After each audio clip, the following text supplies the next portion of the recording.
The morning was crisp, the kind where the sun just starts to warm the dew on the grass. I was halfway through my coffee, still in slippers and a bathrobe, when a diesel roar shattered the quiet. A cement mixer lurched backward into my backyard, its chute aimed like a cannon at my 140-year-old well. The one I'd spent a year restoring, stone by stone. Concrete gushed out, thick and gray, swallowing the historic structure I'd poured my heart into. Standing beside the truck in cheetah print, leggings, and a floppy hat was Linda Prescott, HOA president, wielding a clipboard like a scepter. "This is for neighborhood standards," she shouted, her voice smug with victory. My wife Rachel froze mid-step, her watering can clattering to the ground as if our home were burning. My jaw hit the dirt.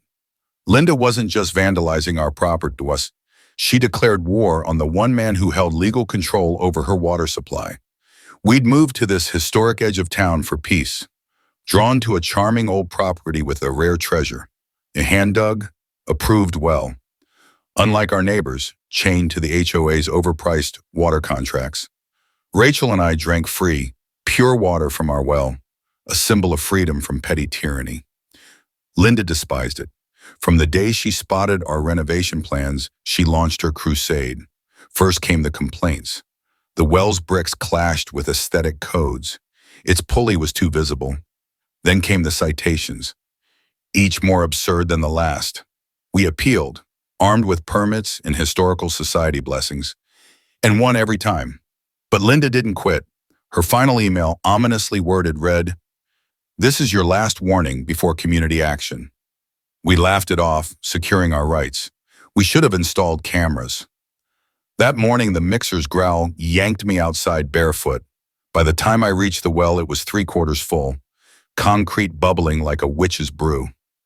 Linda was already strutting away, tossing over her shoulder, "You're welcome, no more eyesore dragging down our property values." Rachel, a former city planner who'd mapped utility grids, muttered, "She just screwed with the wrong pipe." I called 911, vandalism, trespassing, environmental damage. But the HOA's lawyer spun it as community maintenance.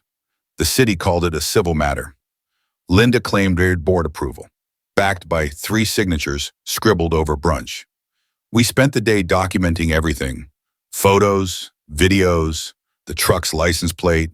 Our neighbor Tom, who'd come to borrow a rake, just gaped. "She's not just a nuisance. She's unhinged." Rachel dove into her old files, pulling a dusty binder labeled easement agreements. Her eyes lit up. Decades ago, when developers bought this land, they agreed to a condition. The neighborhood's water flowed through a master conduit under our property. A legal clause stated, if the landowner, by inheritance, revoked access, the city had to halt water delivery until resolved in court, a process that could take months. Linda had poured concrete, but we held the valve to her neighborhood's lifeline. I called a friend in municipal law, sending him the contract. He called back stunned. "It's airtight." We filed a revocation. And just like that, the city shuts off their water. They'd need a whole new pipeline, millions of dollars, and years of planning. Rachel grinned like a strategist. "We'll give them 48 hours to grovel."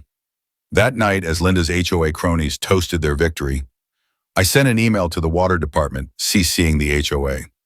Due to unauthorized damage to protected infrastructure, we are suspending the easement allowing water access through our property. Per contract 907K, delivery ceases in 48 hours. Polite, precise, and a ticking bomb. By morning, the neighborhood buzzed, but not with Linda's triumph.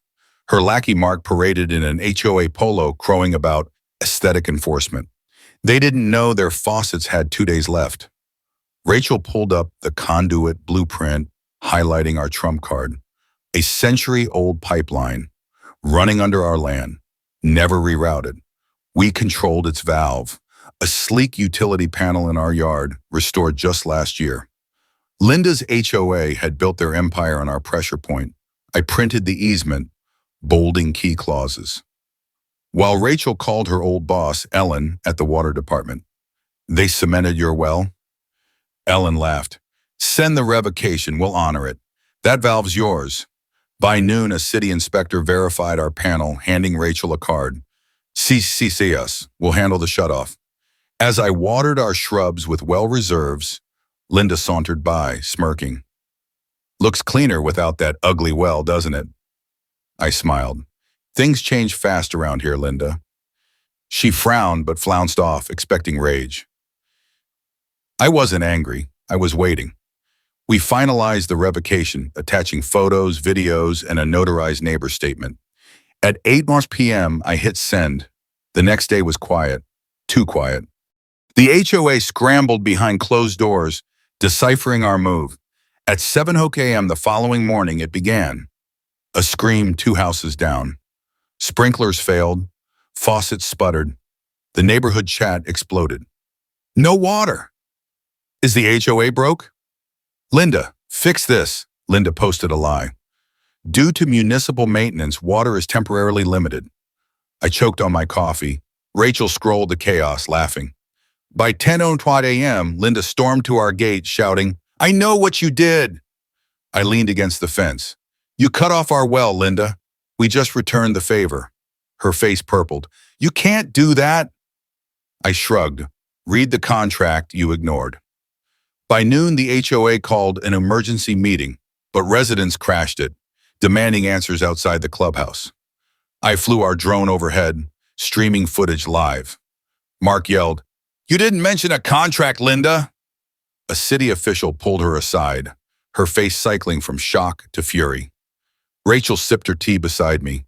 Should we offer mercy? I shook my head. Let it sink in. Day 2 was pandemonium. Lawns withered, toilets stalled, water coolers vanished from stores. Linda's memo, boil rainwater, practice mindfulness, sparked rage.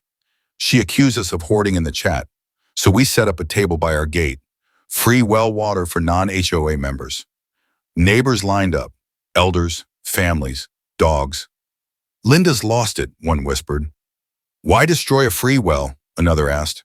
The crowd turned on her. Linda stormed over, demanding we stop. You're manipulating them, I smiled. I'm hydrating them, Linda. Big difference. A neighbor muttered, Objection, Linda. Sit down. She filed a zoning complaint, claiming we ran an unlicensed water center. But Rachel's pre-filed relief form shut it down in hours. The zoning officer called, chuckling. She's desperate.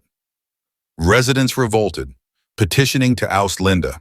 Her calming video backfired when her sprinklers died on camera, and a hot mic caught her snarling, Let them dehydrate. A teen posted it online, captioned, Dry Mouth Queen.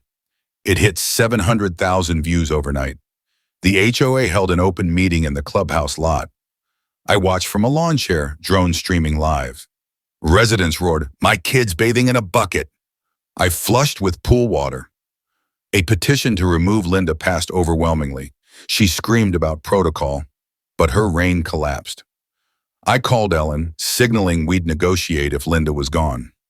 Bet they regret that concrete, and she said. By sunset, Linda was ousted. Mark, now interim president, begged us to lift the revocation. Rachel laid out the terms. Full well repair, public apology, HOA policy barring interference with historic property. He agreed, desperate. Water flowed again, lawns greened, but Linda's house hit the market. Her empire, dust. We sued, not for profit, but principle. Our lawyer, David, called Linda's beautification defense idiotic. The suit named her and the HOA, sparking panic. Insurance didn't cover malice, and board members turned on Linda fast, leaking her emails, mocking us as well-worshipping hicks. A news segment, HOA's Gone Wild, aired our story. Neighbors raged. She trashed history. This is about respect. The HOA settled. Full restoration, legal fees, a bylaw amendment.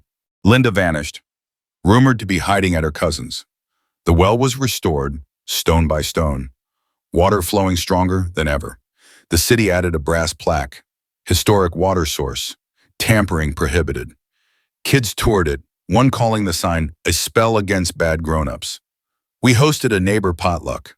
No HOA, just community. A couple gifted wine, thanking us for holding the line. Rachel teared up. Someone asked if we'd join the board.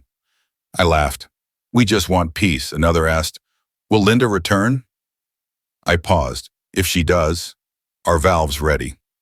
They laughed, but I meant it. The well wasn't just water. It was resilience.